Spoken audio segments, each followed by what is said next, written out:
Vision के बारे में बताया। उन्होंने बताया कि किस तरह से एआई को पूरी तरह से मानव केंद्रित रहते हुए वैश्विक विकास की गति देनी है। एआई पावर हाउस बनने की प्रतिभा रखता है। भारत देश जो है 2027 तक किस तरह से विकसित भारत में एआई का यूज होगा उसके बारे में बताया। कैसे उनके इस विजन को आप देखते हैं?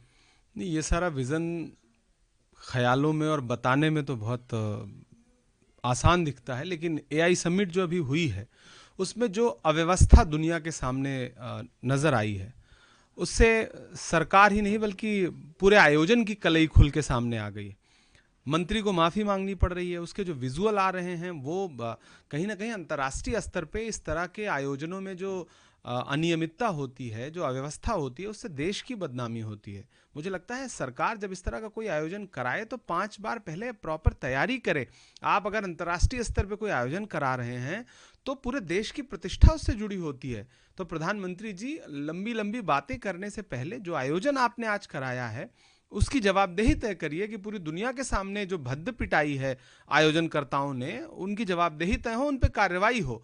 एआई भविष्य में क्या देश के सामने उदाहरण प्रस्तुत करेगा, दुनिया के लिए कैसे फायदेमंद होगा, वो बाद का विषय है, वो बाद में डिबेट का विषय है कि एआई दुनिया के लिए अच्छा होगा या बुरा होगा, वो तकनीकी कितना मानव जीवन को सुगम बनाती है या मुश्किल बनाती है, ये बात का विषय है। लेकिन अभी तो सबसे महत्वपूर्ण बात यह है कि इस पे चर्चा होनी चाहिए कि आपका मंत्री अश्विनी वैष्णव को माफी मांगना पड़ रहा है, आयोजनकर्ताओं के सामने सामान चोरी होते विजुअल आ रहे हैं, ये सब बहुत शर्मनाक है।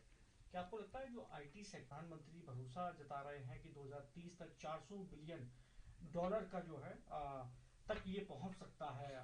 नहीं, भारत के बेटे आईटी के क्षेत्र में पूरी दुनिया में अच्छा हमेशा से करते आ रहे हैं।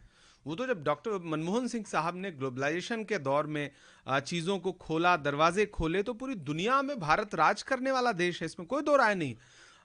इसका सारा क्रेडिट मैं तो कहता हूं कि स्वर्गीय राजीव गांधी जी को जाता है, जो कंप्यूटर लेकर के आए इस देश में। तो उस तकनीकी के पीछे तो कहीं ना कहीं राजीव गांधी जी का विजन है। आज उस पर आप बातें तो बड़ी बड़ी कर रहे हैं, लेकिन बजट में आपने आईटी सेक्टर के लिए क्या किया है, आप देश को बताएं। आप उस उन्नत तकनीक के लिए, रिसर्च के लिए विश्वविद्यालयों को क्या पैसा दे रहे हैं, वो आप देश को बताएं। वो आप कुछ कर नहीं रहे हैं, सिर्फ आप भाषण दे करके मन की बात देश को सुना करके देश के मन की बात सुनना नहीं चाहते हैं।